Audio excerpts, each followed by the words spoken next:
Salutation, fine shits. We're here. Another episode of the Glory Days podcast. Welcome back. Episode 20 today, and big milestone for us.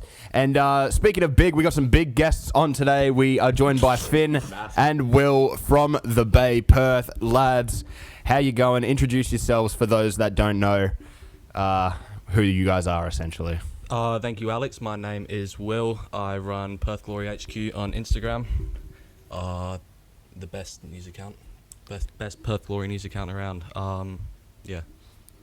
PGFC Finn. I don't know how to hold a microphone. Yeah, I was on here on like episode 7 or something. Yeah, I'm back. Most controversial figure in Perth Glory active support scene.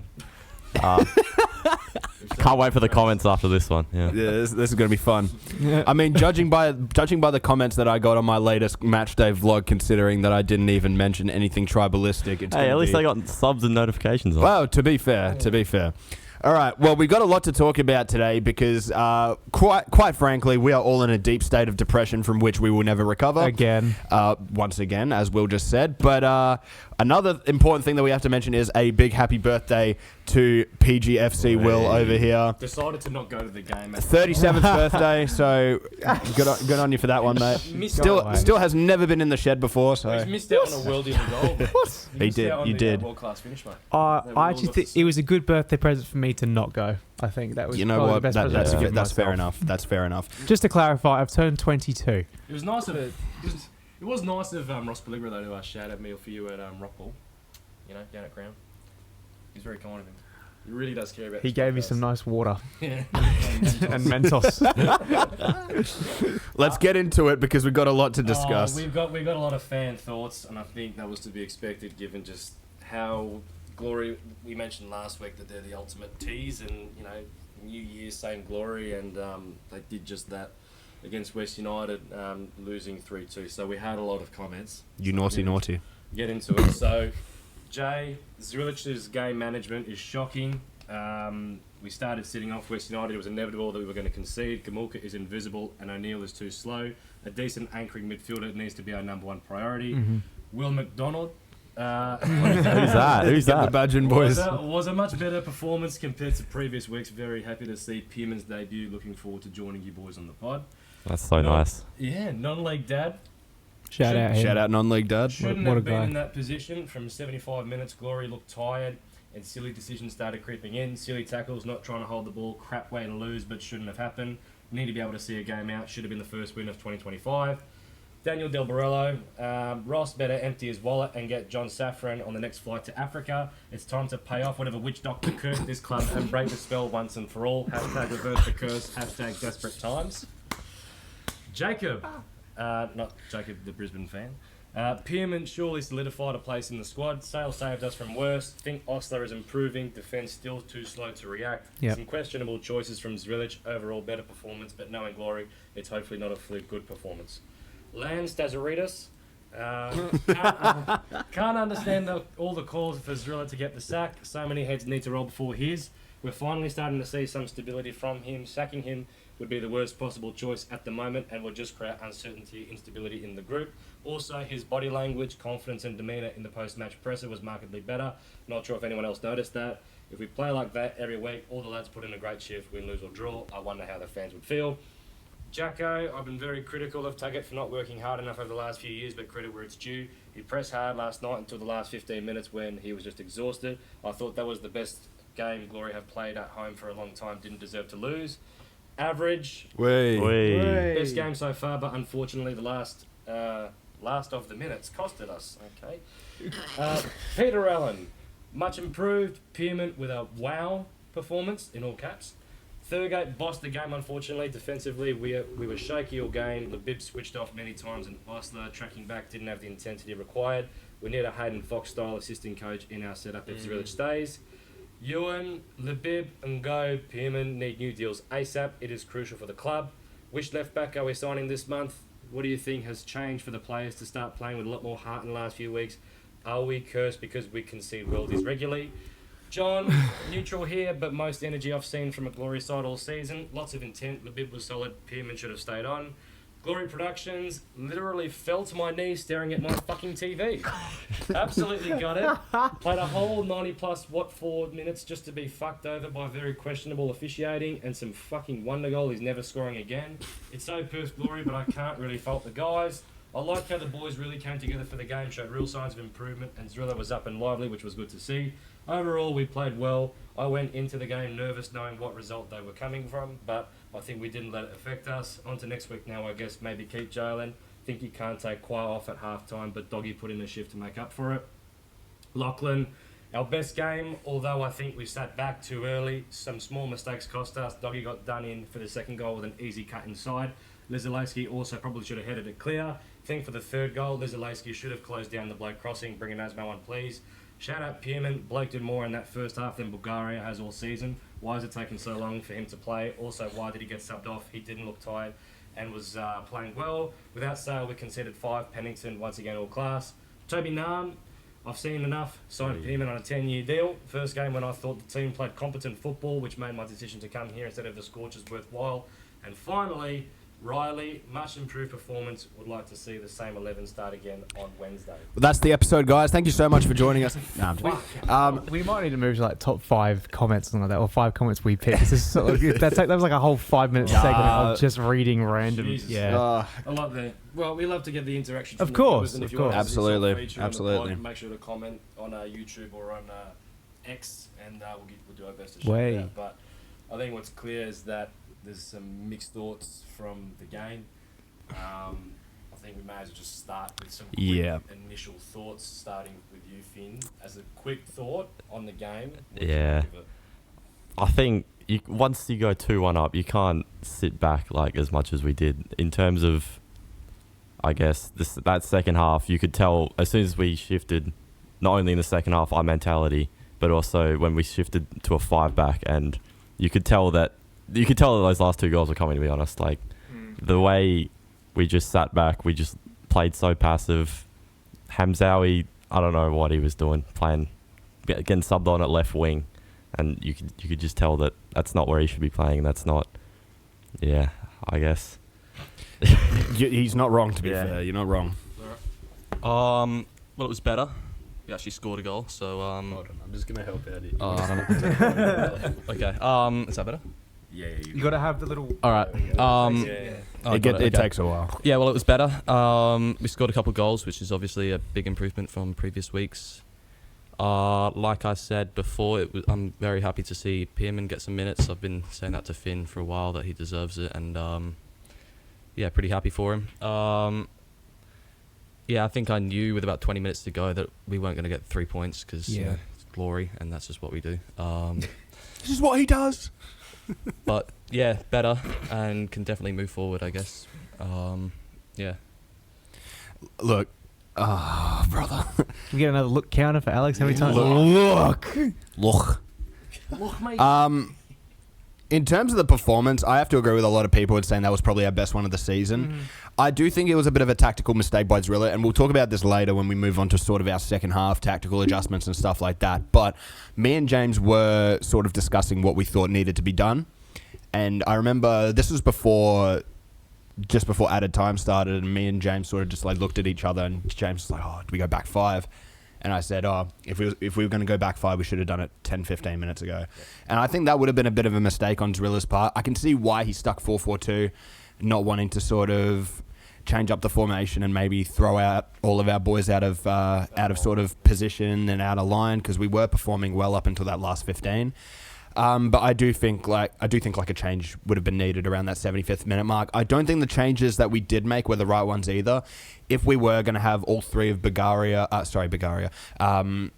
Gamulka, Pennington and O'Neill on the pitch at the same time, you need to go to a 5-back there, in my opinion.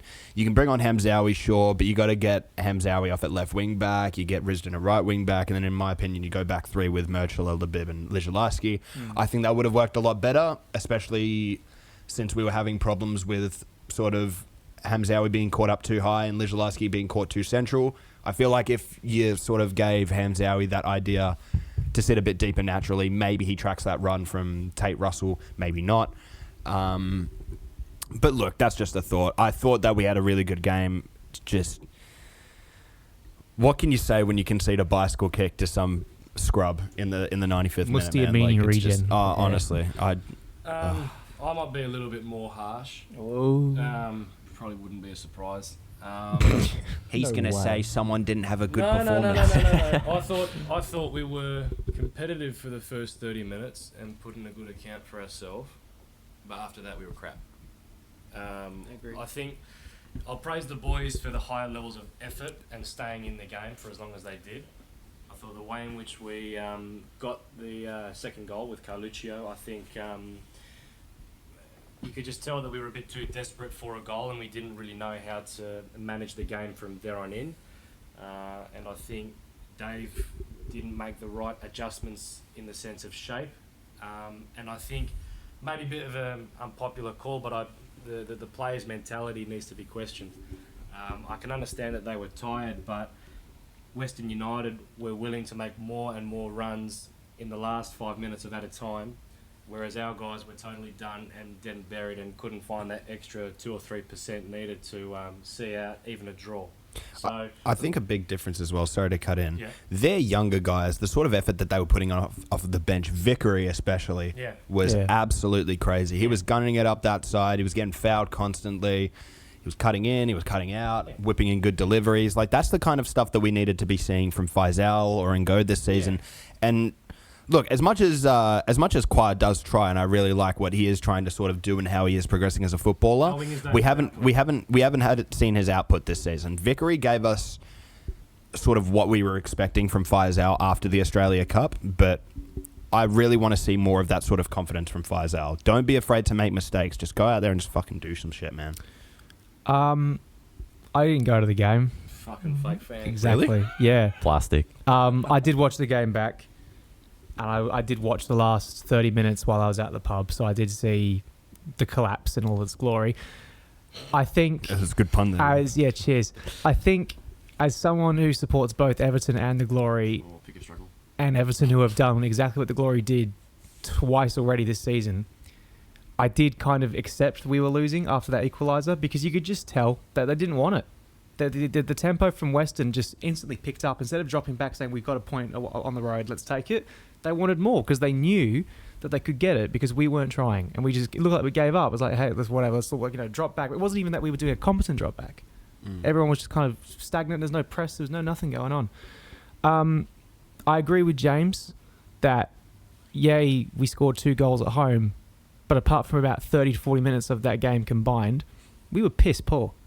It's very similar to the Adelaide game, that 2-2 draw away from home. Yeah, sure, we got a result from that one at least, but we were lucky to not be down by a couple at least at halftime, similar to Adelaide, where they had quite really good chances that they squandered. We should have lost this game in the first half. Yep. Because we got very lucky. Ollie Sale, what a performance, man. What a way to get back into that starting lineup. I do want to shout out a quick positive, though.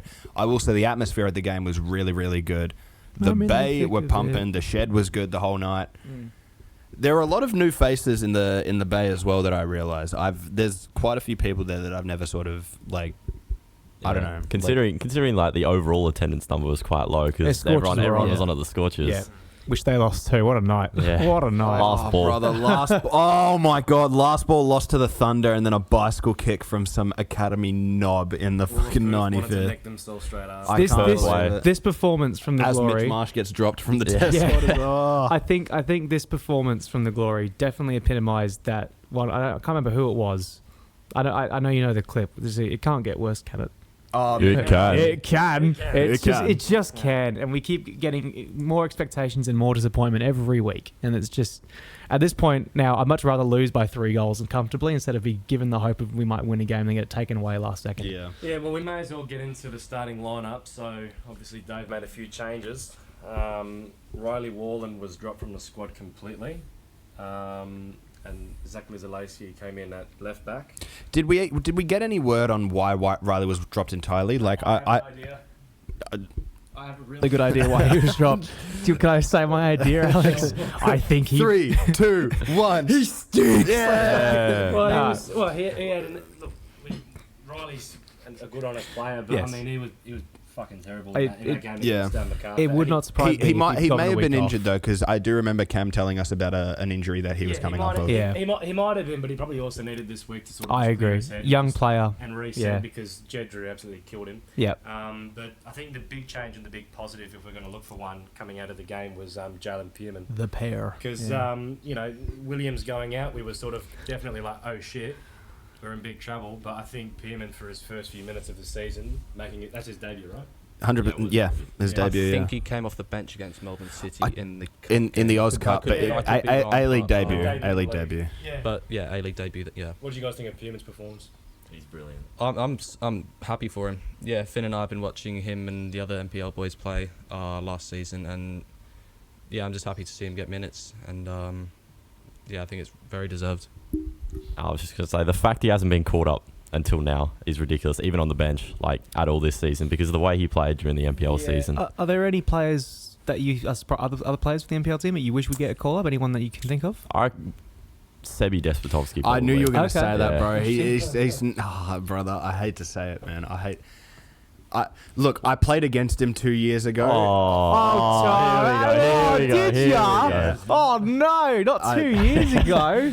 Look, I played against him 2 years ago. I'm not sure, brother. But we'll see. That's my fault. I forgot players can't improve after 2 years. That's on me. What do we have to lose? We have absolutely nothing to lose. Exactly. We're already in the shit, and I guarantee if he gets in the team and he comes on, the shed's gonna go. No, I want him to. If I need another glory striker with the name Despotovsky to fucking bag. That's what I'm saying. Do you know how marketable that is to get him on the team? We've got Despotovsky Jr. Come on, get down. It's something. We've got nothing other than look, nostalgia, guys, nostalgia. I him on the radio on Nova saying get down to the ground, then Lockie Barr going, come on, guys, get your Zambreros. I'd much rather get your Zambreros burrito and come down to HBF Park to watch us lose 7-1 to Auckland. Yeah. Anyway, so Despotovsky. So you think anyone else? Yankolowski as well. Watching him play that Dianella game especially. What about, is it Mathieu? Matthew. He's gone to Kingsway. I'm pretty sure he's left. He went to Kingsway. Are they better or worse than the NPL team? I don't keep up with the NPL. Kingsway. Yeah. Kingsway are top. They probably get their okay, right. I was thinking Lart when I did watch him here and there. He was okay. No, but in the sense of we've been talking about not having like a pure defensive midfielder, someone with a bit of physicality and a bit of aggression. I think for me, he could have been someone if we kept on to him and had him in the first team. I think he's probably someone that could have solved a lot of problems for us. Actually, we've got Aiki Tsukamoto, who's ranked as one of the top 10 Australian talents on Football Manager 24. So, why is he not in the? Well, he should be in the team then, mate. Should be in the bench. Nah, bro. It's, holy sidetrack. Okay, can we get back to the game, please? But this is the thing. We may as well think about players that should be coming in because if Pearman can do the job that he did, then I think there's more out there. Pending how we go over the next few games, it might be a point of the season where we go, shit, we might just have to focus on developing the young guys. But on the game itself, though, like you mentioned, Ollie Sale, we probably should have been top tier, 2-0 down, I would say, because I think I was still walking to my seat because Alex and I got there literally on kickoff. I was walking to my seat and I was just in front of the shed and I could see, I think they just played through, was it Bodic or Grimaldi who had the first chance and hit it straight at Sale? It was, I think it was Bodic. Bodic got the first one and then Grimaldi got the second one. So I saw the ball play through and I thought, oh fuck, we're not even a minute in and here comes Bodic. And then a huge moment from Sale back in the team, for me at least. Whether he stays, whether he goes, but he had a very good performance and I think if it wasn't for him, then, I think this game could have been a lot worse than what it was for us. So, it was a bright start, but I just think the way in which Western were able to, with their wingers in particular, our back four was caught quite square a number of times, and it was mentioned on commentary, just that first line of pressure, when it gets done, we are in so much trouble. Them playing with no recognizable 10 as well absolutely cooked us. 3 sort of just rotational wingers. The movement was off the fucking charts, bro. Like, Rami Nazarene didn't do much, but Danzaki and Grimaldi had me fucking shaking, bro. Their movement was killing us. There was, we didn't know what to do. There's a point just quickly that I wanted to make about the lineup. Eric Partley was on commentary and he brought up this stat. He said that we have made, over the course of 11 games, 25 changes to the starting lineup and 28 players have been used in 11 games, which is ridiculous. 28 players is crazy, by the way. That is. And you want to know what's crazy? You want to know what's crazy is that I'm pretty sure we still have. Didn't we have 29 on a first team? Who's the one professional player that we have on a pro deal that didn't get an appearance this season? This season. Musti Amini. Yeah, that's right. The only one, the only player we had on a pro deal who hasn't made an appearance was Musti Amini. I don't know how, as a management group, you can think, yeah, we're going to be successful when we keep changing the lineup every single week and rotating the players and never let them build anything together. Like, I don't actually understand how you think that's going to work. Yeah, but this is the thing, is that, like, we've heard the reports that some of these signings Zrilic wasn't even particularly keen on, but you raise a really good point. How are we supposed to build some momentum if we keep changing shit? Yeah, like, especially this lineup. This was just... don't get me wrong, it was a good lineup. Pearman coming in was fantastic. Like, I did not expect that, I'll be honest. I saw a random name I'd never really heard of before because I don't give up the NPL. But yeah, he was arguably one of the best players on the ground, if not best for Taggart. That's the fucking weird thing, though, because this is a guy that's coached at an assistant level, but importantly in Europe, in some big competitions for a long time now, and he would know more than anyone that the importance of consistency in the lineup. Yeah, I can understand that players were underdone or maybe not at the level that we wanted, but the amount of changes that we made to our back four, to the front line, and it's like, there's a reason why just the chemistry of how we've attacked or how we've defended. We can blame Zrilla, but in the sense of if players can't build their rhythm because 1 minute they're in the team, the next minute they're out, or they're on the bench, it must be almost near on impossible to keep any sort of consistency and build any sort of relationship. So we may as well discuss one of the positives. Another which was, one? No, Taggart. Oh, of course. Taggart's goal. I think it was purely all WA boys involved in Murchula to Labib to Pearman, and then Pearman with a fucking unreal turn, and then a delightful chip over the top to Adam Taggart. It's exactly the service Taggart wants as well. He's always asking for those little lob balls over the top. We did hear this from. Are we allowed to mention the name or? It's not. We did hear this from someone at the end of the game, but apparently Pearman and Tags have a really good relationship in terms of their link up in training. Oh, nice. So it's really nice to see that as well. The way they celebrated with each other. The way they celebrated with each other after the goal. I think they. I don't know. He's like, you. Yeah. You, brother. Yeah, I could see some connection there, and that's always good to see. That's awesome. We love that. What did you, Finn? What did you think of the way in which the goal was constructed? Because I think we haven't really seen this season that sort of play from the players. Because normally, whenever we have the ball, it's normally like inshallah, pump. Yeah. We haven't seen a good goal all year. Yeah, I think the way Pearman whipped the ball over, like, I think that's what Taggart's been crying out for all season, and finally getting a player who can give him that service. It's brilliant. And if we can do more stuff like that throughout the season instead of just literally trying to pump the ball out from the back and pray that it goes somewhere towards Taggart, then... This is another thing, though, is that Bulgaria, for as much as I think he's a good young player with a lot of potential. Mm-hmm. He was bigged up as this sort of like massive pickup for us from the New South Wales NPL. No. But here's the thing: is that I'm not letting you get away with this, James, because you were bigging the shit out of this signing. You had me thinking that we'd just signed the next fucking Marco Tilio. Hold on, I'm not finished with you yet. but he was a decent player in the NPL in New South Wales, though. But I think he was. But I think Pearman made a quicker transition than Bulgaria did. Not everyone's going to hit the ground running at the same time. But you've also got to remember Pearman's been with the A-League squad for a while now in terms of training, in terms of, pre-season, stuff like that. And I really think that sort of relationship with Tags showed through. Because, look, I'm not going to debate who's a better player between Pearman and Bulgaria. Because I think they both... You are. I think they're both great young players with lots of quality, but I think they're different types of 10s. I just think that Pearman's sort of off the ball movement, and I guess Pearman played his game around Tags. You know what I mean? Yes. Bulgaria, I feel sometimes just tries to like sort of get where he thinks he needs to be and just sort of just work from there. Pearman, I think, was just watching Tags. A little more. And I may be wrong there because I've seen Pearman play in the NPL and I know he's a fantastic young player who can do a lot by himself. But it just seemed to me like wherever Tags needed Pim in that game, he was there. Absolutely, he was there. When Tags dragged players over to the left-hand side, Pimmin made the run down the right. That's how he got that rocket shot off within the opening 10 minutes and nearly scored. When Tags was making that run through, Pimmin had the space because Tags dragged the centre backs and he had time to play that ball over the top. Tags got through and scored.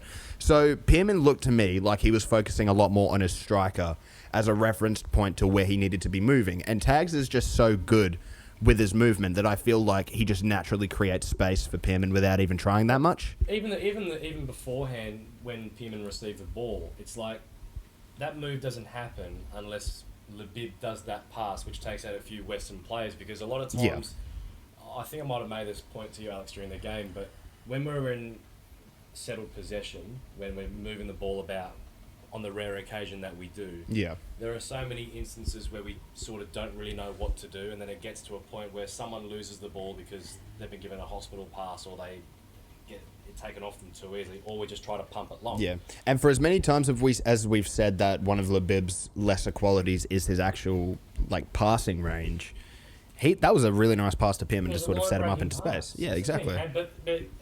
But the credit should go to Pimmin because obviously he can receive the ball in that way, but him turning Thurgate like he did, I don't think Thurgate was expecting it. He was like, who the fuck is this guy turning me like that? I didn't think it would be possible to send Thurgate's hairline even further back than it was, but Pim... What hairline? Yeah, no, there is no hairline. Yeah. So you should probably move on to Grimaldi. Yeah. Apologies for that, ladies and gentlemen. We had a bit of a technical difficulty. Alex. Also, James, your mic was cooked, so we're going to roll with that shit audio because Will's got to get to work and we don't have time for this anyways. That one, the other one. Blame me. All right, he doesn't have a job. So, anyways, on to the Grimaldi goal. So the Grimaldi goal, hold on.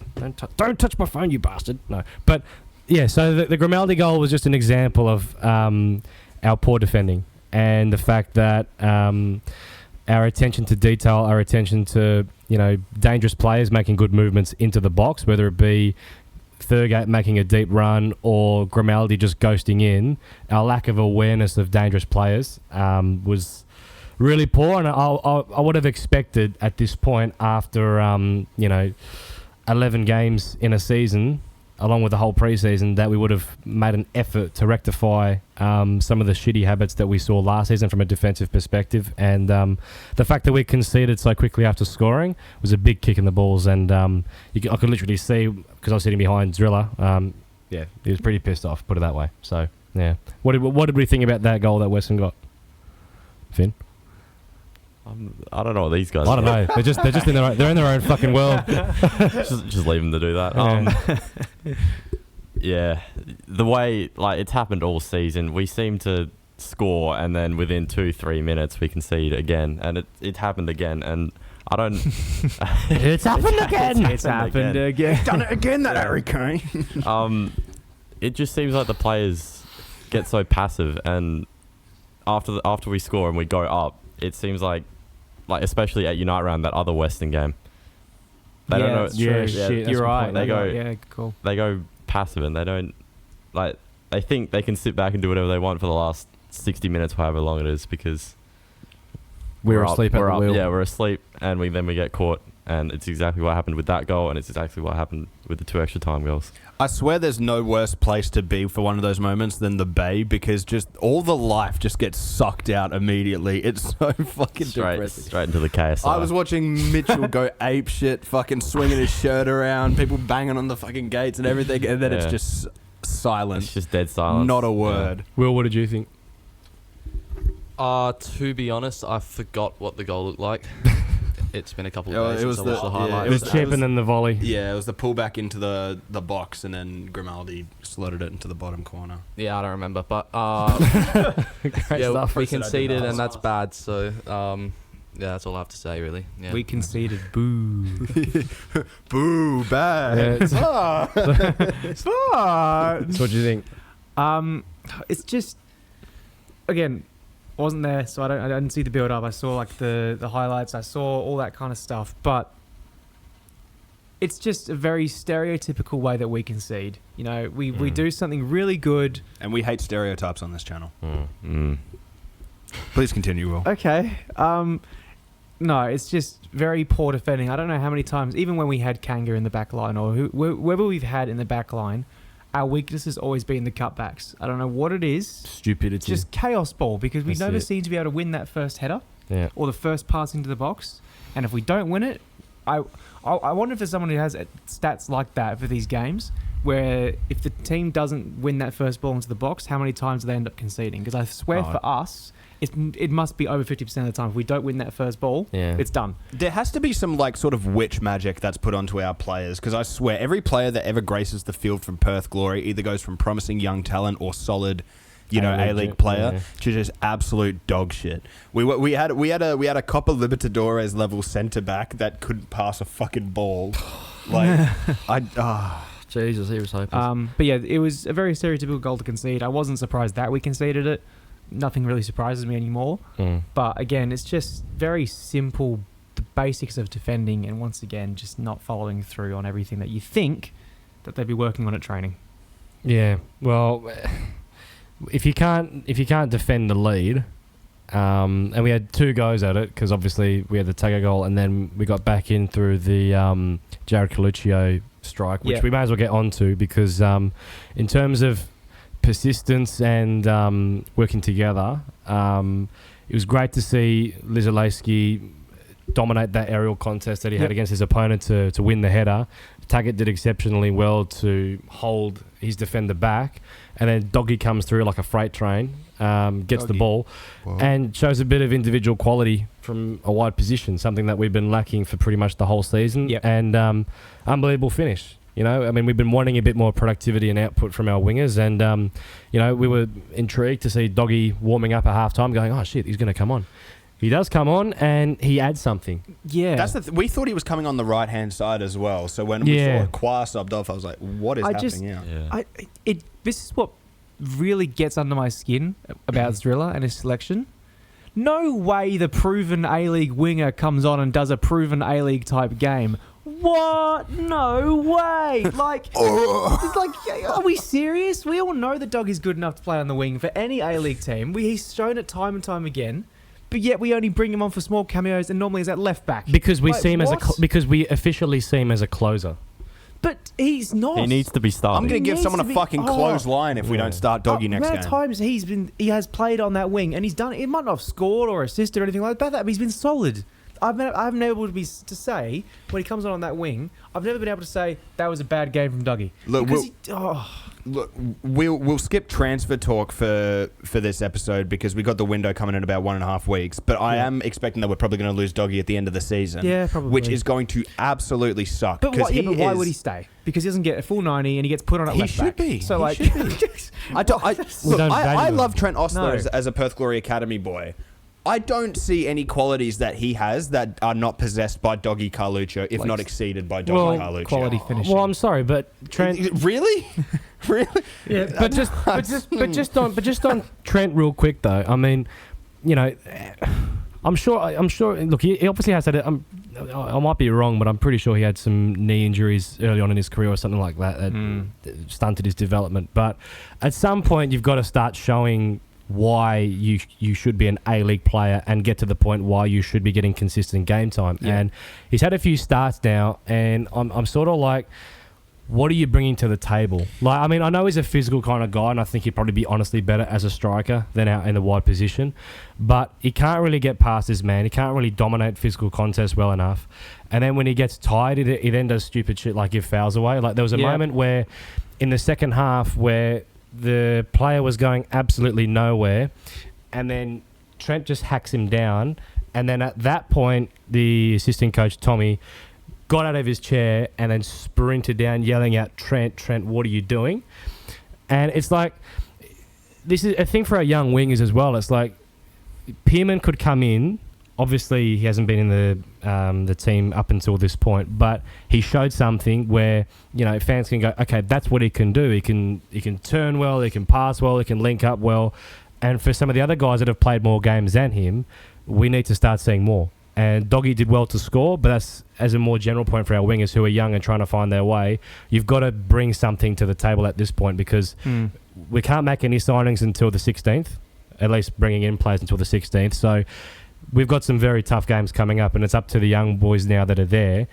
You've got to start impacting games sooner rather than later. We don't have the luxury of saying, right, here's a 27-year-old visa play or here's a 30-year-old ex-Socceroo that we can rely on. We don't have that luxury. Yeah. So we've got to be seeing some output from more of our wingers sooner rather than later. Completely agree. 100%. Look, I think Trent's a fantastic like A-League level sort of squad player, bench player, and he has the potential to be a starter. But brother, when you're starting him over the likes of Doggy Carluccio, Joel Anasmo, look, guys like that, it's just like I'm sorry.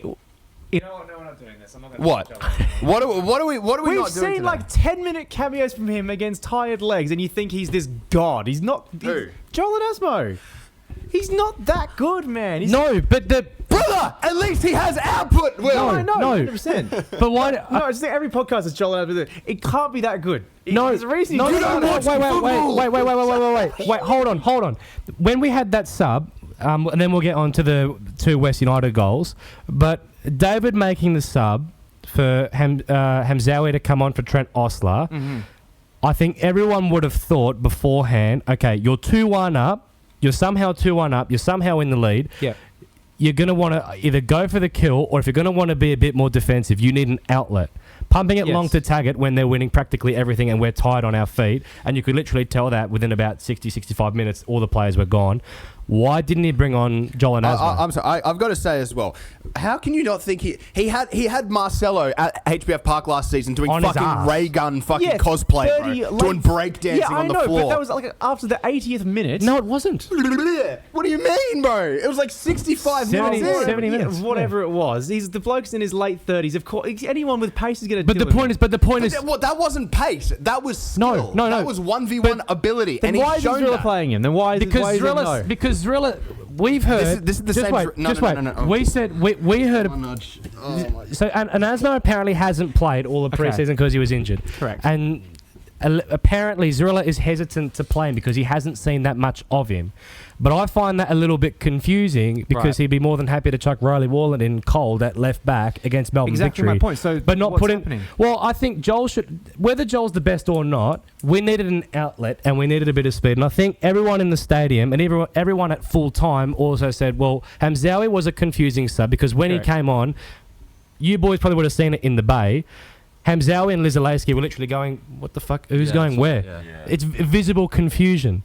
And it's like, you need that outlet. Western were pushing players forward, and we already exploited at one point in the first half. Western are very vulnerable in behind their fullbacks. When I was sitting there in the first half behind Dave, there was a moment like Tate Russell in particular on his side. He's even at Western Sydney Wanderers, he wasn't the most focused defender, and I've said this to Alex as well. I felt that our front four was very passive, and I think there was some space in behind the fullbacks that we could have exploited. And then lo and behold, at one point, Dave tells Kwa and Zach, okay, Kwa move inside, and then Zach can make the overlap in behind. We do that exact move. 30 seconds later, Pennington plays the ball over the top to Lizalewski, and Lizalewski was unlucky with a cross that it just missed Taggart.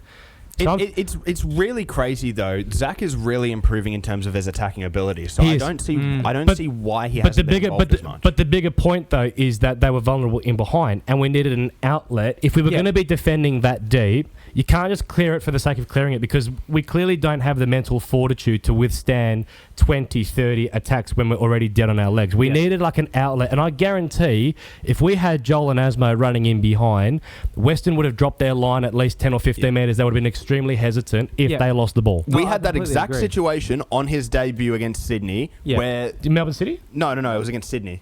It was against Sydney.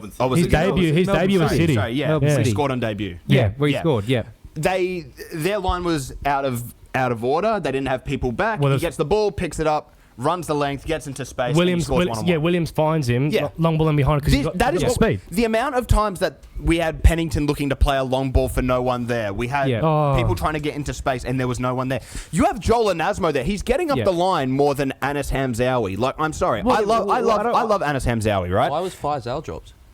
I think there was a concern with injury. I heard why is everyone just getting injured? I heard someone say it was injury, but I'm not 100% certain on that. Because even he's good off the bench. I do not have an issue with Anasmo at all. I do think he's a good player. I just think it's just look. I'm not trying to say this out on Anasmo or you, Alex. It's just the standards of what we can bring off the bench, it's not. I'm not saying Anasmo's mid, but like for what we were promised, it's like mid versus mid. Do you want Hamzawi or Anasmo? Like, I don't know, man.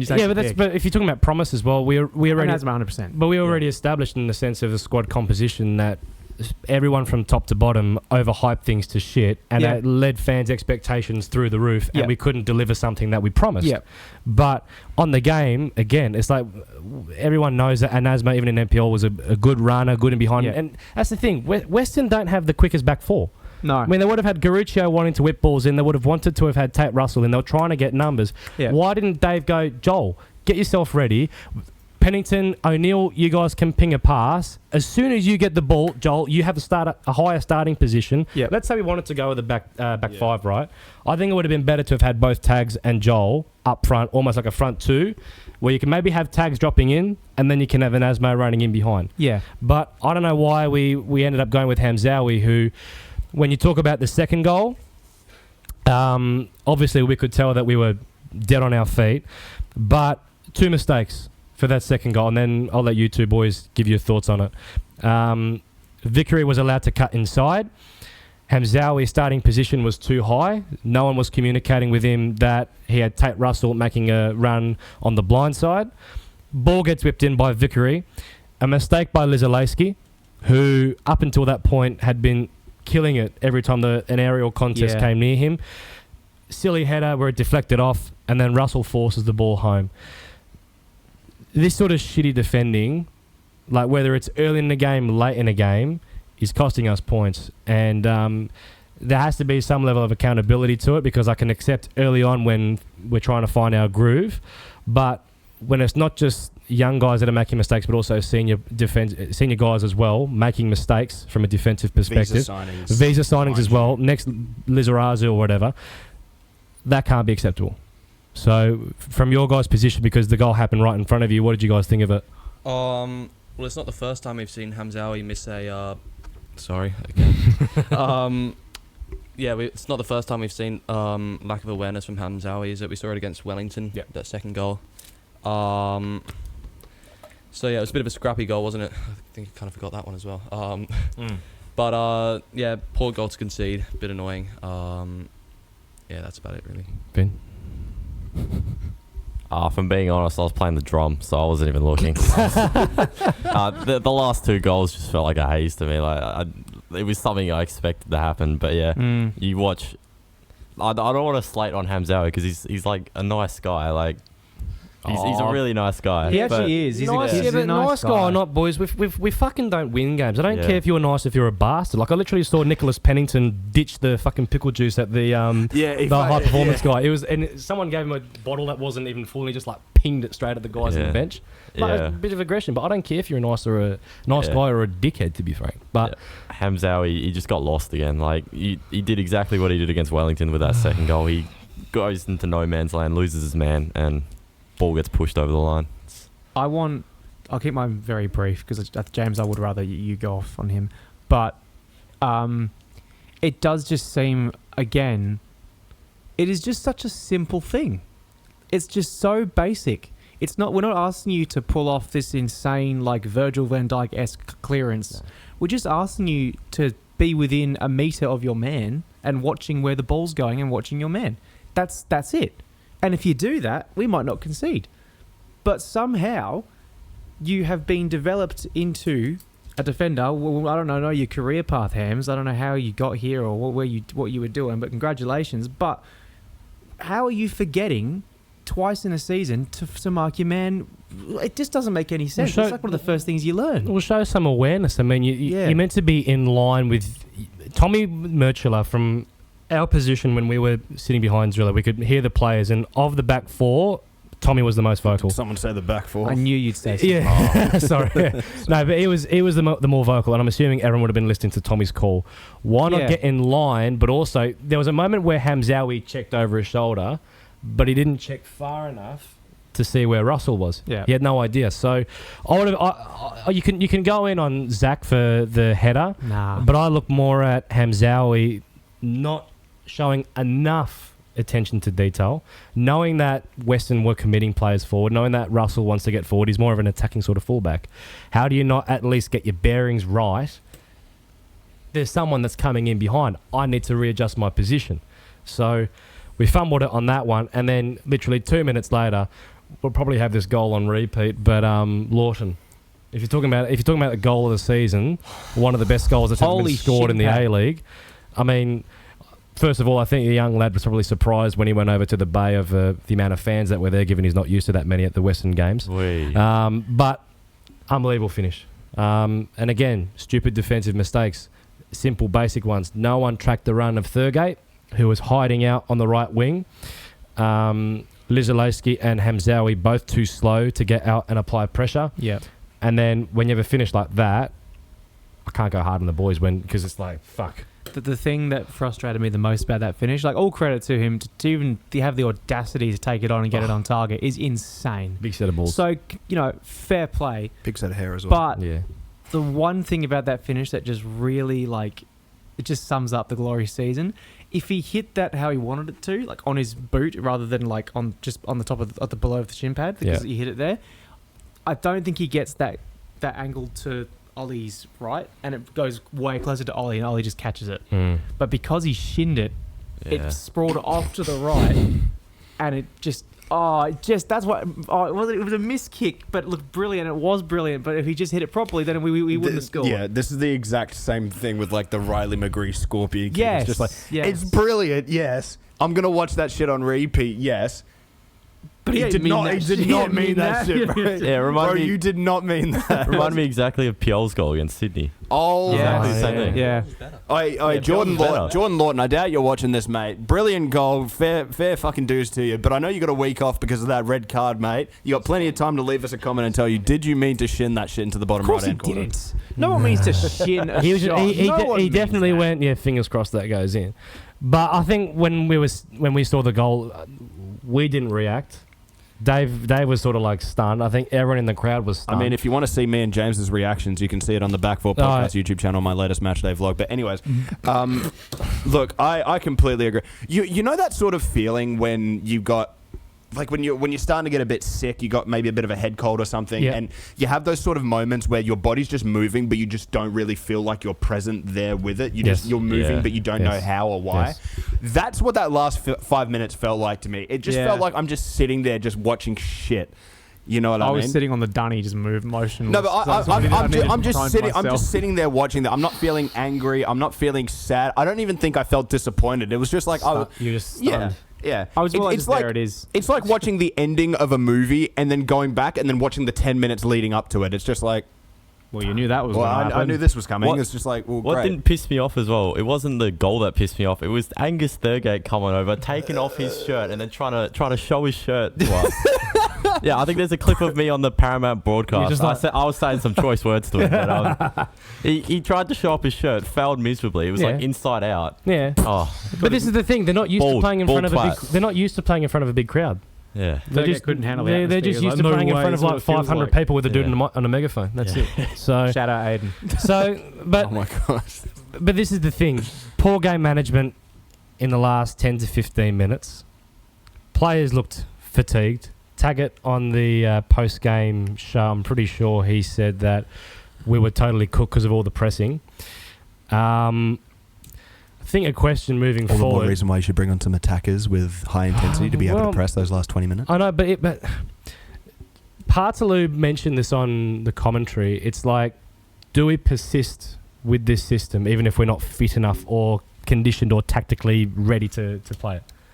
Is this system what we should be persisting with moving forward? No. Sack him. New system. I'm over it. No. He's the Sean Dyche of the A-League. He doesn't know how to game manage. He makes stupid subs, and we lose every week. I'm sorry. I don't mean it. I don't mean that. I'm sorry. I'm just upset. I don't think we sack Dave. I don't. No, that's a Glory, Everton, and Golden State fan, by the way. Yeah, leave me alone. Pick a struggle, Will. But but on a serious point though, do we persist with the system? You and I have had this conversation Too many times. Every week, many times, Yeah. and I'll expose it here for all to hear on the Glory Days podcast. Oh, here we go. If we can get John Brady or Des Buckingham, go for it. And I'm happy for Zrilic to depart in January. If not, let Zrilic see out the rest of the year. Yep. And if you can't get a good enough replacement, and by good enough replacement, I mean an attacking-minded coach who's willing to take on the project for at least 3 years minimum, then don't bother switching it. Correct. Let Zrilic ride it out. All right? And here's the thing. If we can get to the end of the season, and I can see that we're playing better, and I can see that we're maybe grabbing a few results, we're looking confident, it's starting to come together, I'm happy to let Zrilic see out another season, right? But if we're getting to the same point at the end of the season where we're not looking like we've improved, even though, Ross and Stan have, spent some money on some good signings, some good visas, some good Aussies coming in, then I know that this isn't a Ross and Stan problem, this is more of a David Zrilic problem. What we have come the end of the season is going to determine how much this is down to Ross and Stan. Yeah. In my opinion. And it's funny you say that. TikTok. Not TikTok. More so that what you just said about as long as you can see this. We did a poll. Yeah, we did. Yes. Very similar So to what you we just did, and then we'll let you two boys have your say. So we did 2 polls. The first question was, do you believe David Zrilic is the right person to lead Perth Glory for the rest of the season? 27% said yes, give him more time. 29% said no, time for a change. And 44% said unsure, see January 1st. Then we asked a follow-up question. What would define a successful season for Perth Glory from this point? 14% said finish in the top 6. 16% said show tactical improvement. 21% said rebuild for next season. And 49% said better results. And this is why I ask about the system, because it's like, for you two boys watching on, do you think at least this season the system will get us the results that we need? What do you think, Will? Past couple of games we've seen improvement, obviously. I think the first 20-30 minutes of MacArthur before we conceded that first goal was pretty decent, and against Western we were probably, I could be wrong, but I reckon we were probably in control more than Western. I would agree. At least in the first half, I'd agree, yeah. Yeah. So yeah, we're seeing improvement, and I think with a bit of reinforcement in the January window, we can definitely get some results. But yeah, I don't really know. I like Zrilic. He was nice to me when I spoke to him. So, fuck you again. So he was nice to me, so don't get rid of him. Honestly, fair. But yeah, I don't know. It's a bit of a tricky one. Finn. Finley. Yeah, the only reason I wouldn't get rid of him right now is because how much it'd cost to Yeah. get rid of him. God. Like, And who comes in afterwards? Yeah. Well, I'd imagine there'd be a clause in the contract where if finals is unachievable or something like that, then there'd be a get out for Ross. Are given you saying that you think the front office has been competent and actually done something smart? No, like well, that? given the alleged way in which we dealt with Alan's contract and Stajic, and there were loads of rumours that went out about it, I'd imagine that when we brought in Dave, there'd be certain performance expectations and KPIs that we need to be hitting, because when they fucked up the club by saying you're going to see a totally different club in 12 months' time, we won't tolerate failure, we want to make it to the finals, and with those being our objectives this season, no one is hitting their KPIs. Like, I'll have to criticise Stan as well, because it's like this squad that we've assembled, yes, I know we had the budget that we did, but it's been one of the most disorganised and poorly planned and poorly executed off-season windows that we've had, which has led to one of the worst teams in the league's history. Which is funny, because even when we scored our first goal on commentary, the guy said, "Don't scratch your eyes. Perth Glory have scored a goal at home." So David said, Such a piss take. I know. He said that.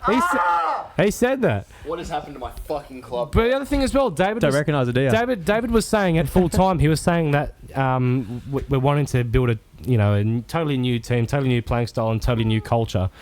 Yet we haven't been able to develop a culture that's all about winning and learning how to win. Like, we don't know how to win games, and then I'm like, well, if we don't know how to win games, where's our next win going to come from? I think it is at least a positive sign that Ross and Stan, in a large part, look like they do want to stick by Zrilic. Yeah. I do have a feeling like Zrilic was really a guy that they were really going after.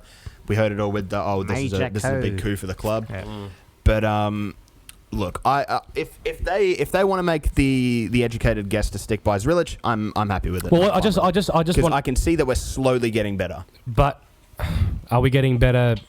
Well, it depends what our goal is for this season. You need to add to the starting lineup quality. So I don't mind about our youthful bench. I really couldn't give a shit, right? All right. But I need to see a starting 11 that can see out 80 minutes of a game. So mid-February, assuming we've made 3 to 4 signings, and we haven't seen any improvement, where do we go from here? Well, there's no point in sacking them mid-season.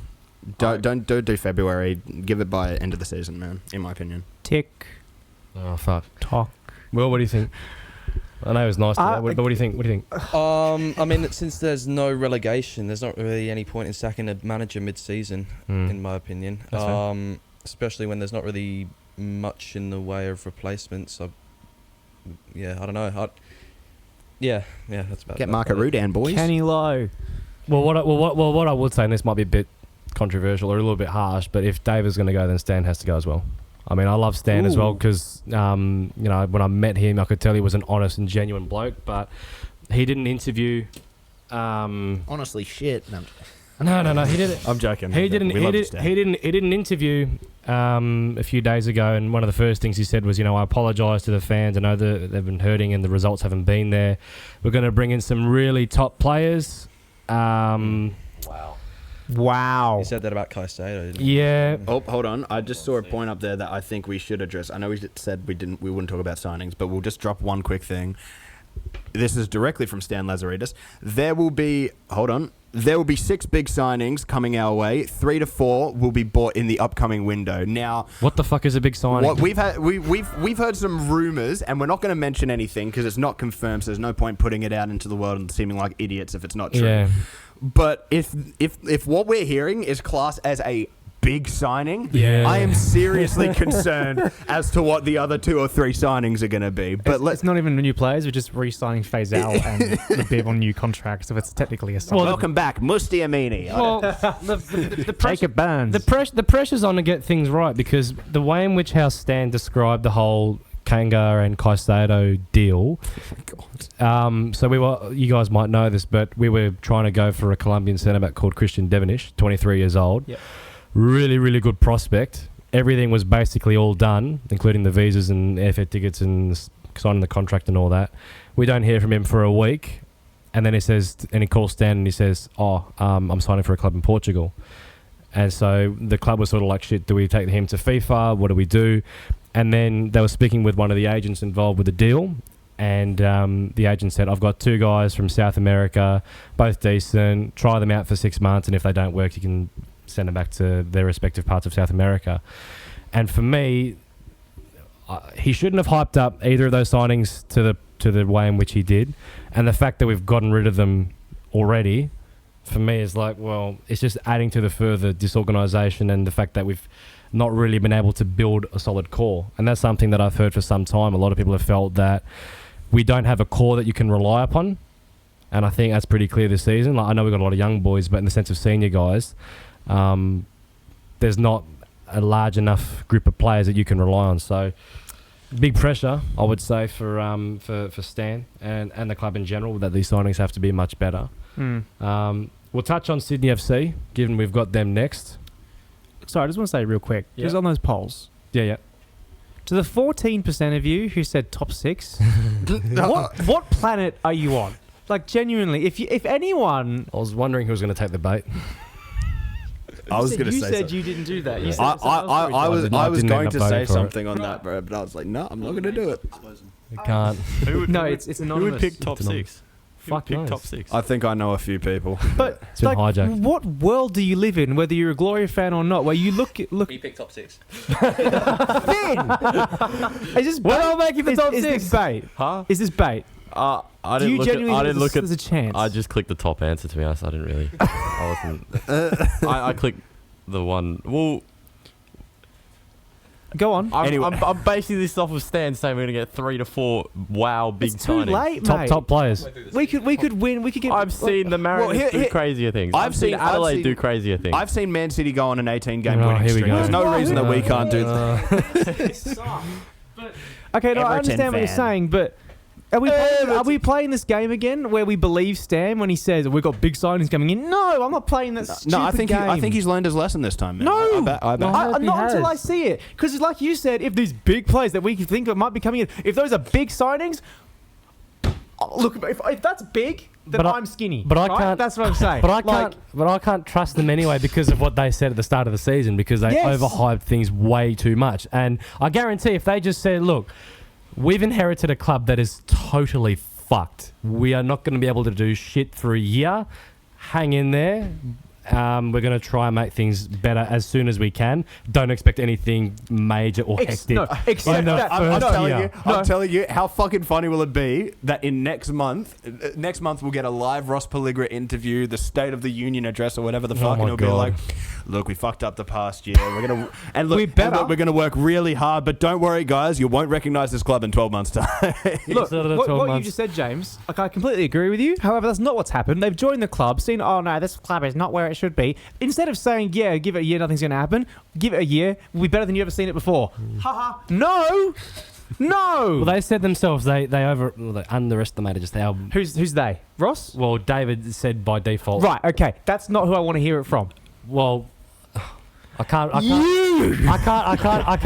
TikTok. You're breaking the terms of your agreement. You're not allowed to talk about... I've not said anything. I've just said I want to hear it from Ross. I will be in the UK by the time we get to that point. Yeah. If nothing has happened by then, you will be receiving at least a 15-minute long video of me losing the plot.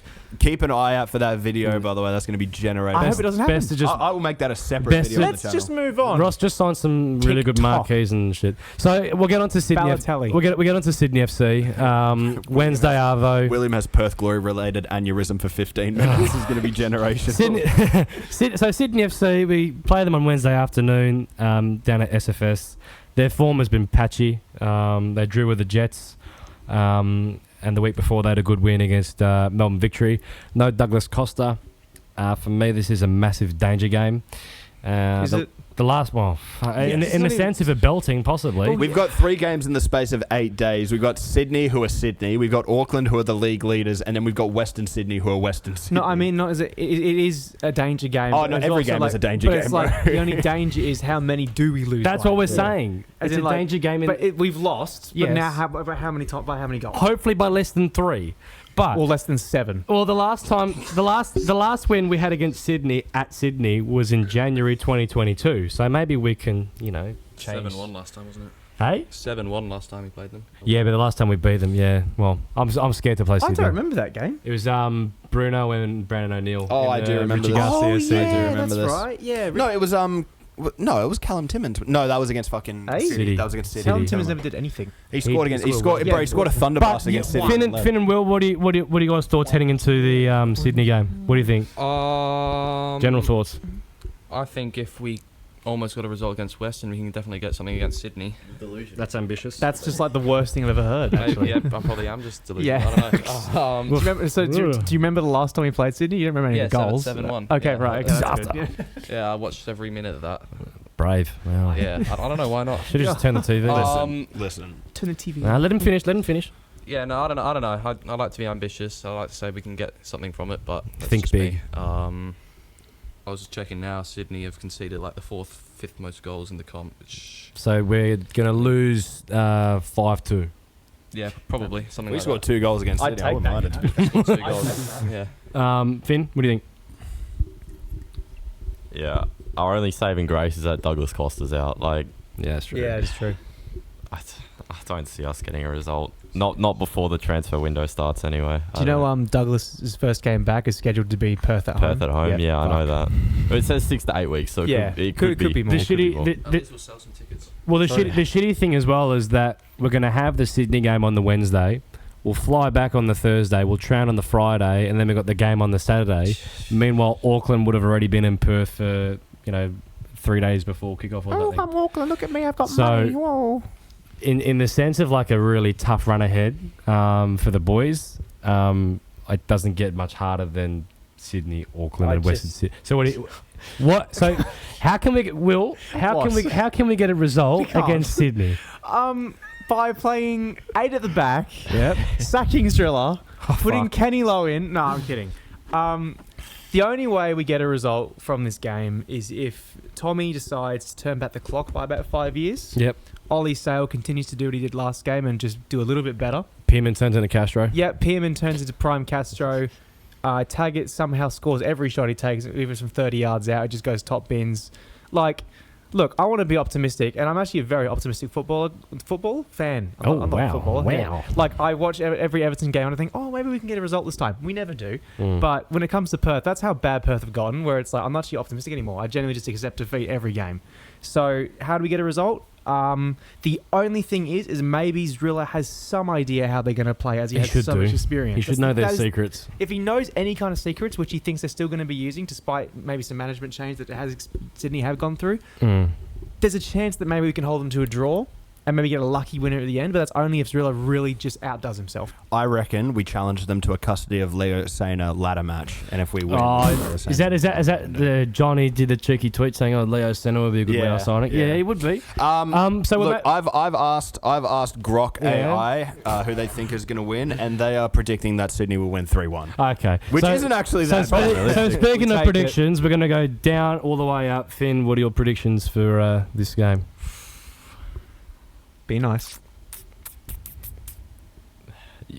I'm gonna have to agree with 5-2 with what you said. Like, yeah, we're gonna concede loads. I see us scoring goals now. I feel like the floodgates have opened. We might have actually been able to score now, but same goes. The floodgates they've opened both ways. Yeah, I'm gonna say 5-2. I'll say Pearman gets a goal and Taylor gets a goal. That'd be nice. Yeah. Nice. Cool. Well, you've kind of changed my mind now. I'm probably going to say we lose. What were you thinking before? We were going to win like easily. A 2-2 draw or something. I don't Jesus. know. But I love this energy. Wow. Yeah. Yeah, you've made me feel a bit embarrassed now. So, I'll say like a 4-2 loss or something. Yeah. Well, if you think that they were going to embarrass you for that, buddy. I'm going to say... Don't. 5-0 win. No, not at all. I'll be sensible. I'm going to say 2-1 win. Pearman gets a goal, and Joel Anasmo scores off the bench to win it, and hits the grid. He points down the camera and says, "Fuck you, PGFC." Will. That's my prediction for the game. Anyways, James. 4-1 loss. Sorry, I want to. Well, I hope they prove me wrong, but I don't know how we're going to get. Will, what's your prediction? Positive. Go on, Will. Anyways, thank you guys. That's going to be... No, I'm joking. My prediction now is that Joel Anasmo sees absolutely no pitch time. No, I'm just kidding. I don't want to start beef with Joel Anasmo. I think he's good. It's just I wish that you don't like him. I just wish, not even that. I just wish there was someone with him that we can rotate where he can develop under someone, because there's no room in the team really like Joel Anasmo for him to learn from. So maybe that's get why. Chris Economides back. Something like that. I wish we had someone to help him develop into a better player. I don't know why he's not playing, because honestly anyone's better than everyone else to bring off the bench, because they're not doing anything either. So at this point, do bring him on. Give him a start with up top with the Willow. Thing like maybe him and Tags up top. Just give him a go. Why not? Bit of chaos. At the end of the day, why Long not? balls over the top. However, in terms of predictions, I don't think Douglas Costa really moves the needle in terms of the result. I can see Lolly banging one from like Joe 20 Lolly out. hates Perth. I think he just seems to love a good goal against us. Not even like a goal, a good goal, like one that just like makes you want to pull your hair out. Anyone can score against us. This is completely true. So in that mind, I'm going to say a 4-0 or 4-1 loss with a Joe Lolly hat trick. Fair enough. Any final points before we wrap it up? I don't think so. Look, we've got lots of games coming up, so if we can try and get an episode out after the Sydney game before Auckland, we will try our best. I seriously doubt we will. Doubt that. The next episode will most likely be the follow-up games for Sydney and Auckland. So we won't do Auckland predictions. Maybe we even just do like some little short predictions that we'll put up on the channel. But we'll have to see, lads. Short, maybe. Yeah. I'll predict Auckland now. I reckon a 6-0 loss at home. What? Good thing I won't be out of the game then. No. Jesus Christ. Jesus Lord. It's not going to be good though, is it? On that note, massive thank you to Will and to Finn for joining us today. Right, thanks for please having keep things nice in the comments, please, lads. Anyways, we'd like to say thank you to all of the support we've had in the opening 20 episodes. It's been an absolutely brilliant journey. Nearly at 200 subscribers now as well. We're nearly there, so crazy. like and subscribe, so share, thank you comment. all. Absolutely. Thank you all so much. Remember, this isn't live. We are premiering this. So yes, for all you people asking if we do martial art, no. And also, this is Jordan is a lovely country as well. One last thing, can I add? Please follow Perth Glory HQ on Instagram. Yes. It's the best news account Absolutely. for Perth Glory. Will do. Absolutely. Still followed by Louis Kanga, may I add. So. He's forgot to unfollow. Jesus Christ, we're ended there. Thank you, lads.